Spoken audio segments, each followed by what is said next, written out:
Oh, hi, I'm Bill. I'm Lori. And she said, where's my wine? So I thought I'd pour her some. So, all right, Lori, what are we doing tonight?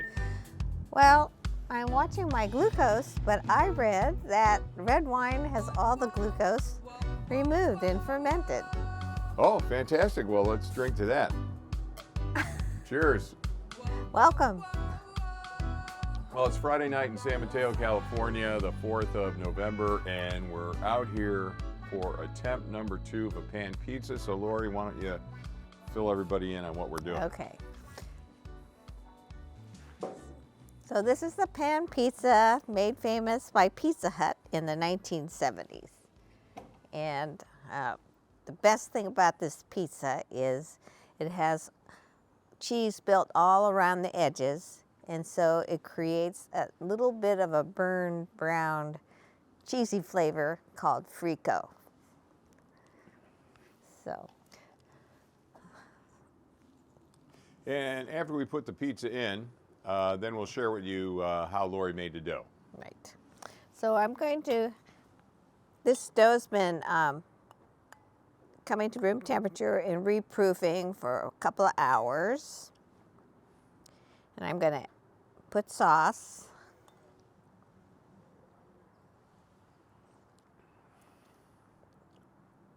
And I'm going to leave a little border of about a ½ an inch all along the edge of the pizza. And it's a chilly night here in San Mateo, so if you see Lori and I fighting who can get closer to the oven to stay warm, that's what's going on.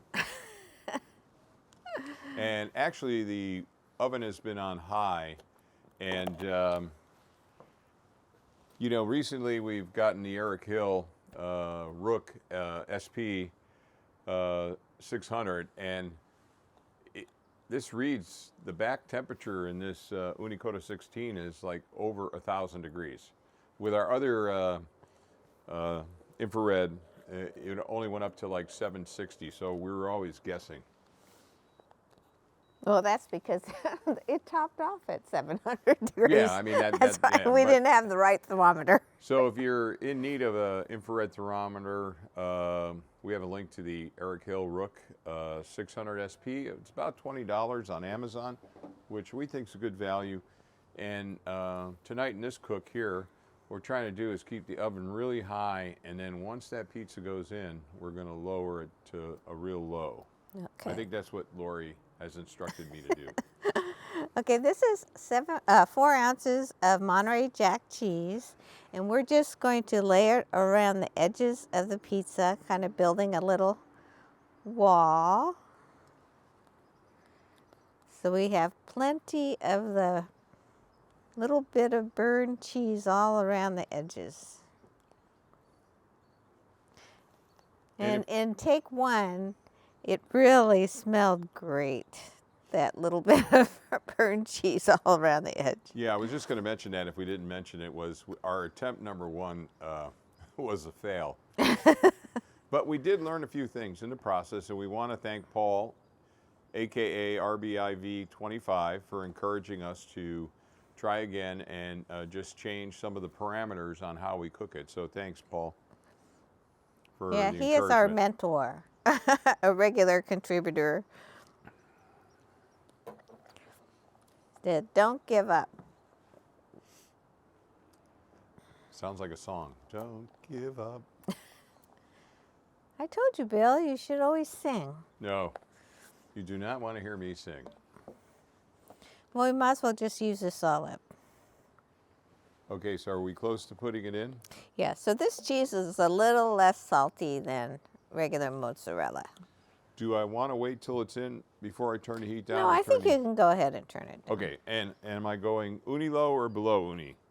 I think maybe low. Low, low? Yeah. And so this is whole milk mozzarella that I shredded. This is about 7 ounces. Someone also suggested that we put foil on it, but I've been kind of worried that foil might get too hot. I guess I shouldn't. We put it in the oven If the foil gets too hot, then maybe we should start too hot. But Yeah.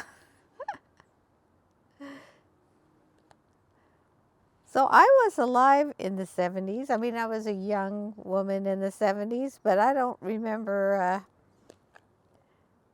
having any Pizza Hut pizza. I was a round table person.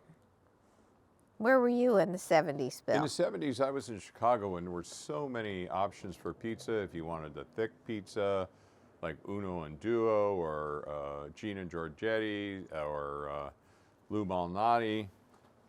Ready to go in? Yes. The Okay. one thing I did want to mention is that, yeah, you're going to keep it towards the door. Okay. I'm going to keep it towards the door, and I'm told that I'm supposed to rotate it often. Yes. But we had so many options in Chicago for pizza that it was just it was a great place to be. So the only chain pizza place I remember is Shakey's. Other than that, I don't remember like Domino's, Pizza Hut, or any of those. Well, my first pizza we had was made just on the street. There were these little pop-up restaurants, and it was the first time I saw the melted mozzarella cheese just stringing out. All right, well, I think this is a good point. We have the pizza in. Let's take a look at how Lori made the dough. And so today we're making a pan pizza made famous by Pizza Hut in the 1970s. And what intrigued me about it is the cheese is a little bit of burned crust all around the edges, and it's just a cheese pizza on a really fluffy dough. So we're using bread flour, and it's recommended that we weigh our bread flour. So we're using 11 ounces. It's a really simple dough. We're adding 1 teaspoon of salt and 1 teaspoon of instant dry yeast.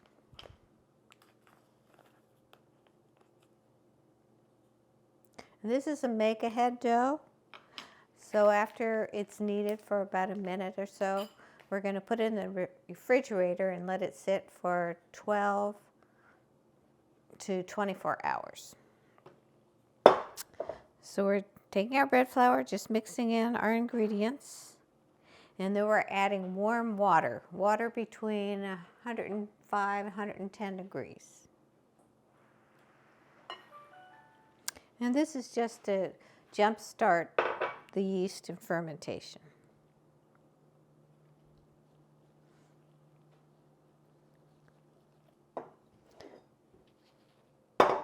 Then I'm going to place the dough in a pie plate and let it sit overnight. And I've already sprayed the pie plate with some avocado oil or Pam or whatever you use. Yeah, it's sticky.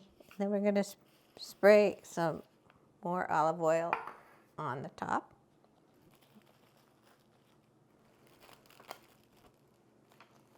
And we're going to put it in the regular refrigerator overnight, so between 12 and 24 hours.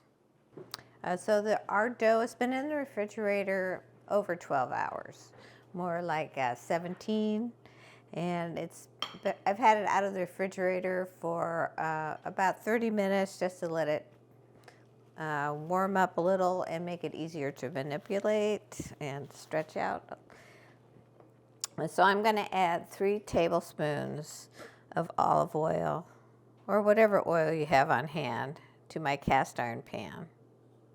I'm using olive oil because I think it gives it a little bit additional flavor. Kind of spread this around in the pan and put a little olive oil on my hands while I get this out of the pan.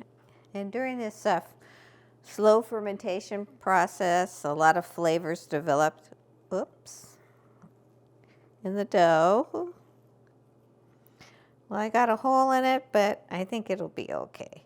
I'm going to let it sit in this pan after I coax it up to the edges, and for another hour and a half to 2 hours, just to let it rise a little bit more. Okay, and Lori, there was a few things you wanted to add. Yeah, I forgot to mention that during the 2 hours that it was proofing at room temperature, I did have the dough covered. There were other comments and other videos that people didn't realize that they should cover their dough, and their dough got dry. So this one also had olive oil on top, or avocado oil, and so you want to keep the dough moist while it's rising. How's it look? Well, it's looking good so far. Okay, it's been just about 5 minutes. Do we want to show people where it's at after 5 minutes? Do you want to put that piece of wood up there? Okay.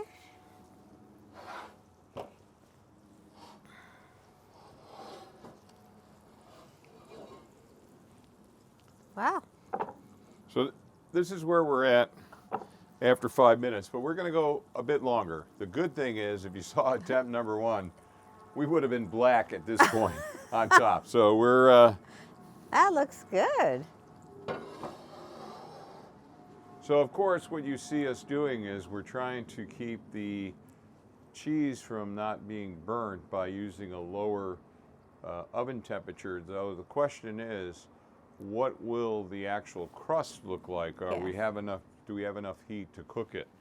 So well, it's rising, and I think we'll give it what I've been reading, 10 to 15 minutes. So it's been, okay. Yeah, I think what we're going to have is, if this works out, we'll have a nicely done crust. And I tell you, in attempt number 1, the crust was excellent. It had a good taste, and it was edible. Barely. Only No, on the the crust. edge. Oh. The crust. The crust, yeah. The topping was, basically pure black. You couldn't tell it from the cast iron. And now, I'm using a pair of welder's gloves. We have a pair of uni gloves, which are great when you're working with the uni cast iron, and they have the tines and everything. But for this mission with the 25-inch, 12-inch. no, the 12-inch Lodge pan, you basically have to, handle it to rotate it. And in attempt number 1, you'll notice that we did it in the Changemore 13-inch outdoor pizza oven, which is a wood-fired one. We used a combination of charcoal, a little bit of mesquite wood, and some oak pellets to fire that one. I mean, there's no need to rush. Friday night, we have some wine. We have each other. We have you. We have you. And why hurry? I mean, we hurry enough during our daytime. When we're on our own time, it's time to maybe a slower pace.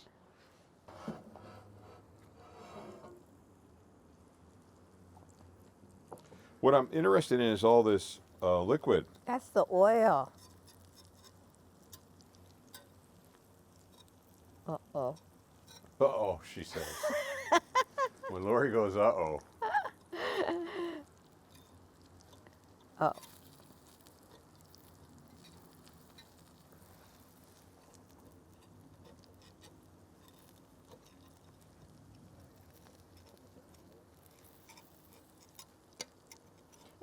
It's similar to focaccia bread. It has a lot of oil. Do you think we're going to go back in? I don't think so.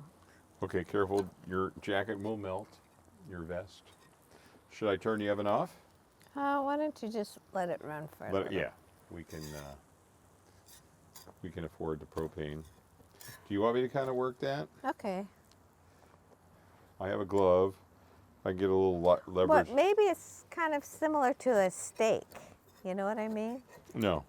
Well, the steak, once it's fully Rest? cooked. Oh, see here it's. Yeah. Once it's fully cooked, it's, it's kind of self-releases. Okay, so I should stop? No, I'm just thinking, maybe similar to that theory. Okay. A release on its own, kind of. Watch out for your. Oh, could maybe you hold my wine? yeah. Don't.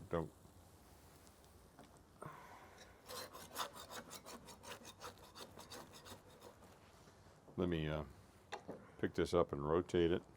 Well, if you have it all. Oh, okay. Yeah, I want to rotate the pan a little bit. Okay. These gloves, Home Depot, 15 bucks, I think.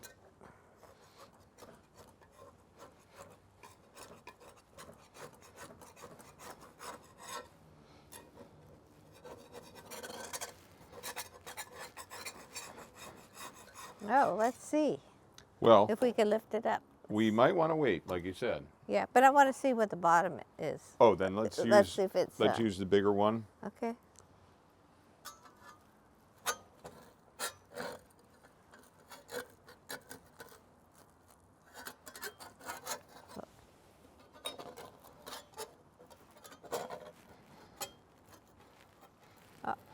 It looks like it's, It looks like it's cooked. yeah. Maybe we'll just leave it in there without the oven on, do you think? Okay, this is the point where we're going to take a couple pictures. We're going to let it cool a little bit, and then we're going to try and put it on the pizza round. And we'll be right back. All right, we're back. We have the pan pizza out of the pan.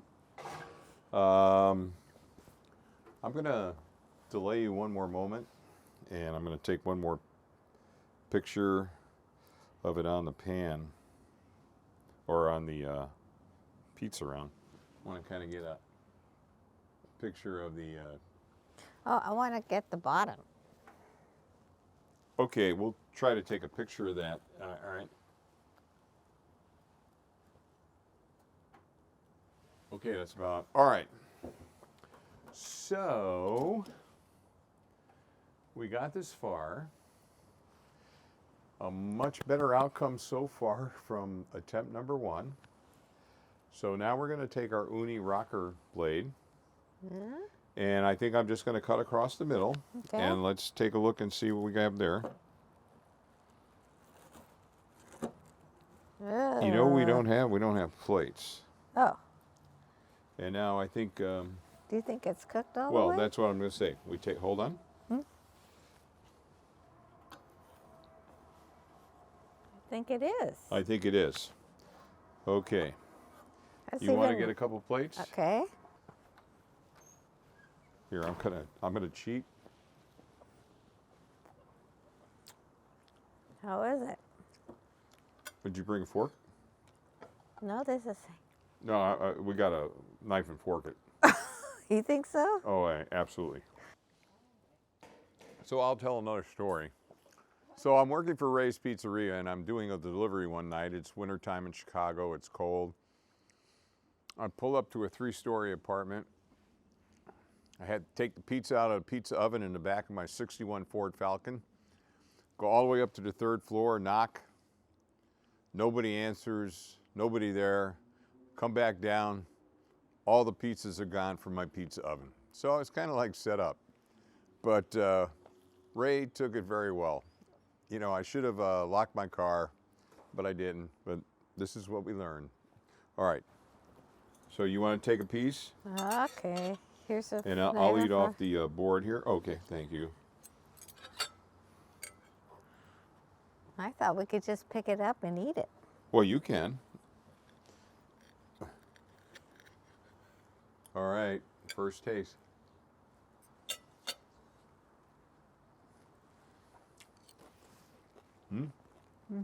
The crust is cooked. My first thought as I tasted this magnificent pan pizza was, Paul, thank you for encouraging us to Give it continue- another to try. give it another shot. Boy, that's good, huh? Mm-hmm. So I guess we could have put like meat in here and all kinds of stuff, right? Right. But I guess the original pizza was just a cheese pizza. And you want to emphasize the crust, the Wow. cheesy crust on the outside. Mmm.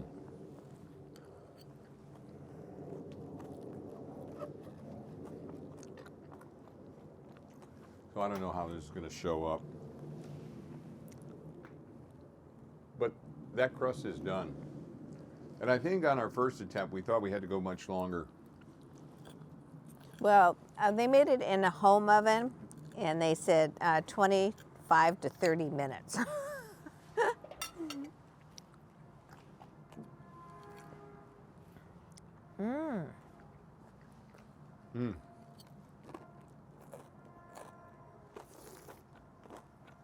Oh, the burned cheese on the side is so good. Yeah, it's really good.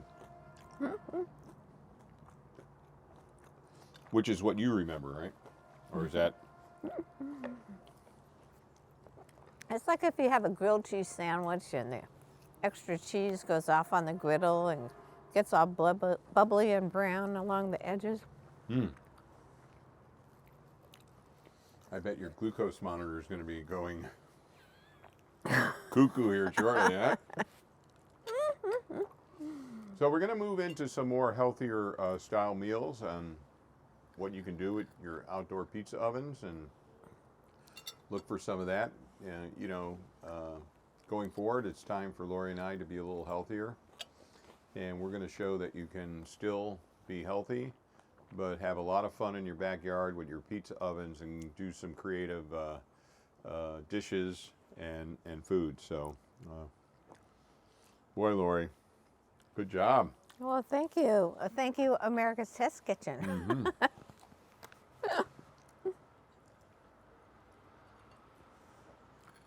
So maybe you want to summarize? Well, this is, we'll put the description, the recipe in the description box, but it's really so simple. And very few steps. Well, there are steps, but there's not a lot of labor involved. So all you need is a cast iron skillet. But you could probably use a carbon steel pan or anything that would really tolerate the heat of your uni oven. So thank you very much for tuning in for part 2. Yeah, one more picture, I think, before we close.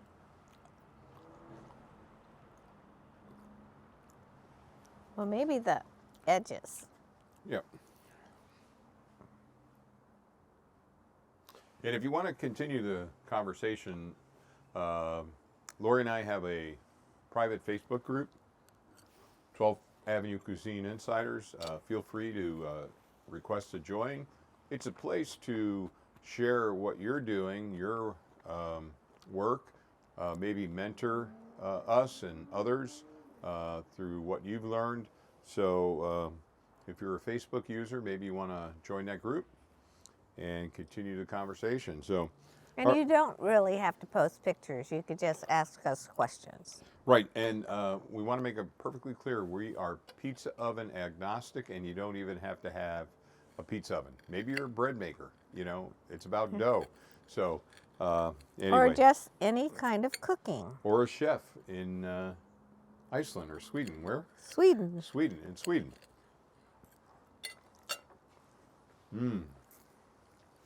All right, we better close this out because we're going a little bit long. Frico. If you like this kind of content, please give it a thumbs up, because thumbs up are very important to the channel on who sees it.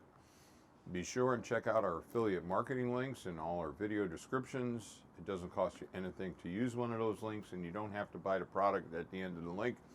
If you buy something else on Amazon within 24 hours, we get a few pennies in that process, so we always appreciate that. Other than that, what do we always say? Like, share, and subscribe. All right, well, we're going to chow down here, and thanks for joining us. Until next time. Bye. Wow, that is a really good pizza.